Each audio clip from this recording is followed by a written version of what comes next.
Did you know that Amish women are required to follow rules that sound like taboos to us? No makeup, no fashionable clothes, and some of their traditions seem so strange that you think, do they really do that? Especially rule number 8. It's directly related to their personal lives. Watch until the end, and you'll see for yourself. Let's start with the most noticeable thing, clothing. After all, it's immediately obvious that you're looking at an Amish woman. Clothes without fashion. Amish women wear long, plain dresses, most often in dark colors, black, blue, or green. No jewelry, patterns, or fashionable details. Why? For them, modesty is more important than external beauty. They believe that bright clothes cause pride and attract unnecessary attention, and that contradicts their faith. Each dress is sewn by hand.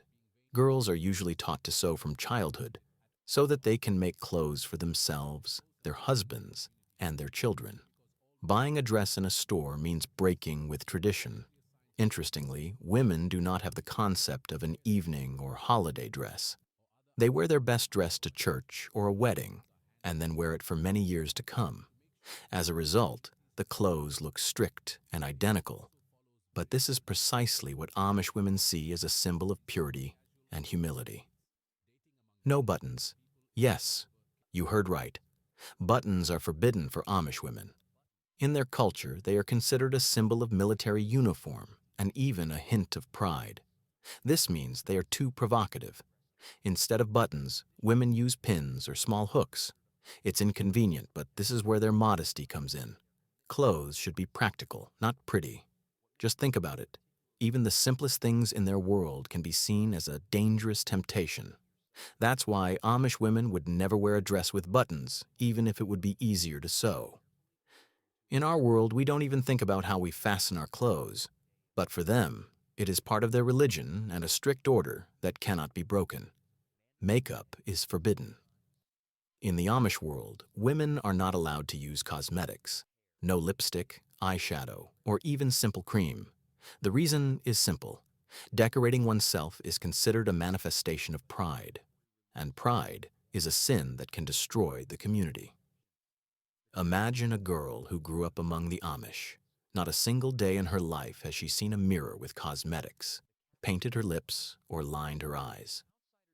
In her world, the concept of beauty is measured only by modesty and humility. And here's the paradox. For us, makeup is freedom of self-expression, and for them, refusing to wear it is also a symbol of freedom, but spiritual freedom. And yet this is not the most unusual rule. Next, we'll explore why Amish women are forced to hide their hair under a special headdress. Hair under a bonnet. An Amish woman would never leave the house with her hair down. It must be carefully tucked away and hidden under a white bonnet. This headdress is called a cap and symbolizes humility before God and her husband. Hair is considered a woman's personal beauty, but beauty should belong only to her husband. Therefore, from childhood, girls are taught to hide their hair from prying eyes. The process itself is also important. The bonnet is worn in a strictly defined way, and any deviation will be condemned by the community. In their view, it is not just a piece of clothing, but a religious vow. And yet, this is only an outward sign. There is something even more surprising. Many Amish women speak 3 languages, and this rule surprises even those who encounter their culture for the first time. Languages. Amish women, despite their isolation, often speak 3 languages. In everyday life, they use Pennsylvania Dutch, an old dialect that sounds like a mixture of German and English. In church, they communicate in Standard German, and when necessary, they also speak English to understand the outside world. Interestingly, despite the ban on modern technology in education, Amish women actually grow up bilingual or even trilingual. For many of them, this is natural, as the community requires constant switching between languages depending on the situation. However, their culture is not based solely on words. Some traditions are connected with the most intimate moments of their lives. For example, even Amish dating follows rules that sound almost like a forbidden game to us. Dating is unlike anything we are familiar with. Young people meet at church events or holidays. But there is a special tradition that is most surprising. It is called bundling. The essence of this tradition is that a boy and a girl can spend the night together in the same bed. However, they must be fully clothed and separated by a blanket or a board. Physical contact is strictly prohibited. For the Amish, this is a way to get to know each other better without breaking the rules. But from the outside, it looks as if the entire community has set an invisible boundary even in the most intimate moments. And yet, this is how future families are formed. By the age of 20 to 25, a girl must be married.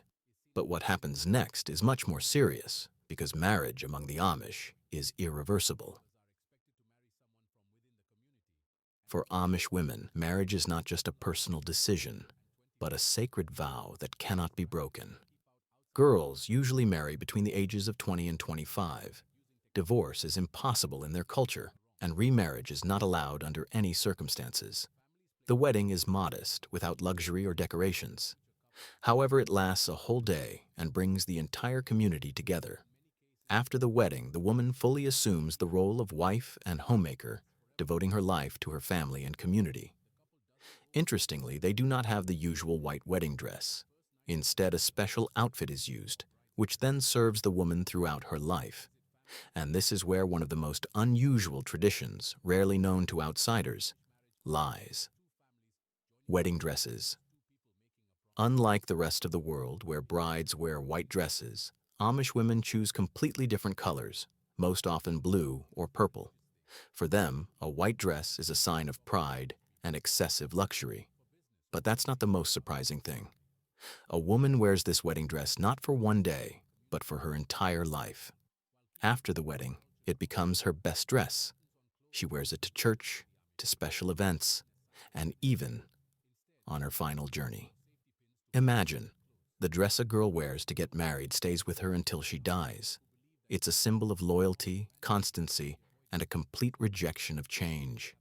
And then the traditions get even stricter.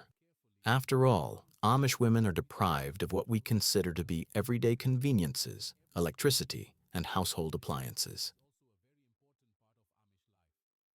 Amish women run their households without the appliances we are used to. They do not have washing machines, electric stoves, hair dryers, or irons. Everything related to household chores is done by hand. Imagine, washing clothes for a large family means boiling water in large vats, scrubbing clothes with a brush, and wringing everything out by hand. Cooking means heating up the oven, not pressing a button on the stove. Even the lighting in the house comes from kerosene lamps, not electric light bulbs. For Amish women, every day is filled with physical labor, and life itself is closer to what our grandmothers called the old order. But the most interesting thing is that with so many responsibilities, women are not just housewives. They are also symbols of the community, which upholds traditions. Women are homemakers. In the Amish community, the role of women is clearly defined. They are the guardians of the home and family. They are responsible for caring for their husbands, raising children, cooking, sewing, and keeping the household in order. Girls are prepared for this role from childhood. At the age of 8 to 9, they already help in the kitchen, learn to sew, and take care of their younger brothers and sisters. By the time she gets married, a girl is fully prepared to take on all the responsibilities of a housewife. For the Amish, a woman is a symbol of comfort and stability. Her work is rarely noticed, but she is the one who provides for the family. The man works in the fields, does repairs, and takes care of community affairs, while the wife takes care of everything related to the household. And here's an interesting detail. Despite their enormous role in the family, girls' education is limited to just a few grades. This rule fundamentally distinguishes their lives from ours. So, you have learned the 13 rules that Amish women must follow. They seem strange to us, but for them, they are the foundation of life that cannot be abandoned. But this is only a small part of their daily life. I have many more videos on my channel about how the Amish live, what clever life hacks they use without electricity, and even how they build their houses and greenhouses. Believe me, some of these traditions will surprise you even more than today's rules. Be sure to watch the next video where I talk about what the Amish hide from outsiders and why they try not to reveal their secrets. Subscribe to the channel, like the video if you found it interesting, and write in the comments which rule surprised you the most. See you in the next video.